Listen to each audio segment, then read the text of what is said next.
बिहार में चला मोदी का मुद्दा, फुल नर्वस ममता। बिहार विधानसभा चुनाव में एनडीए को प्रचंड बहुमत मिलने पर प्रधानमंत्री नरेंद्र मोदी ने खुलकर ऐलान किया कि अब बीजेपी का अगला लक्ष्य पश्चिम बंगाल है। उनके इस बयान पर अब सियासी वार पलटवार का सिलसिला भी शुरू हो गया है। आपको बताते चलें कि पीएम मोदी ने कहा था, गंगा बिहार से बंगाल तक बहती है। बिहार ने बंगाल में बीजेपी की जीत का मार्ग प्रशस्त कर दिया है। अब हम बंगाल से भी जंगल राज हटाएंगे। प्रधानमंत्री के बयान पर पश्चिम बंगाल की मंत्री शशि पांजा ने निशाना साधते हुए कहा कि पीएम मोदी किसी भ्रम में ना रहें।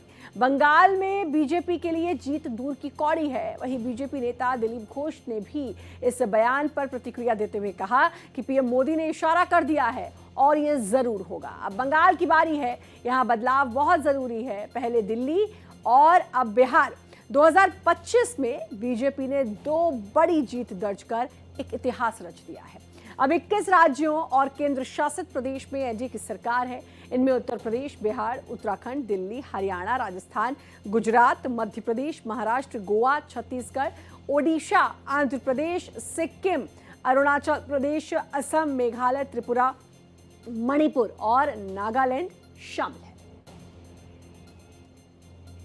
तो पीएम मोदी ने कार्यकर्ताओं को संबोधित भी किया इस बड़ी जीत के बाद और कहा कि अब अगला लक्ष्य बंगाल है।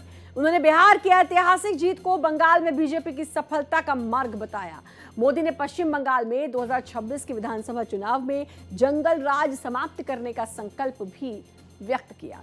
पश्चिम बंगाल में विधानसभा चुनाव मार्च-अप्रैल में प्रस्तावित है। नए साल की शुरुआत से राज्य में चुनावी घमासान शुरू हो सकता है। राज्य में बीजेपी मुख्य विपक्षी दल है। बीजेपी ने 2021 के चुनावों में कुल 77 सीटों पर जीत हासिल की थी। राज्य में बहुमत का आंकड़ा 148 सीटों का है। और हां, गंगा जी यहां बिहार से बहते हुए ही बंगाल तक पहुंचती है।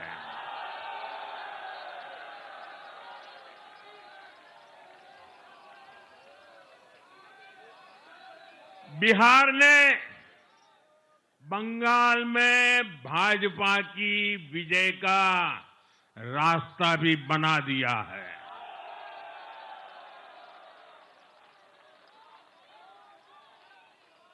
मैं बंगाल के भाइयों बहनों को भी आश्वस्त करता हूं, अब भाजपा आपके साथ मिलकर पश्चिम बंगाल से भी जंगल राज को उखाड़ फेंकेगी।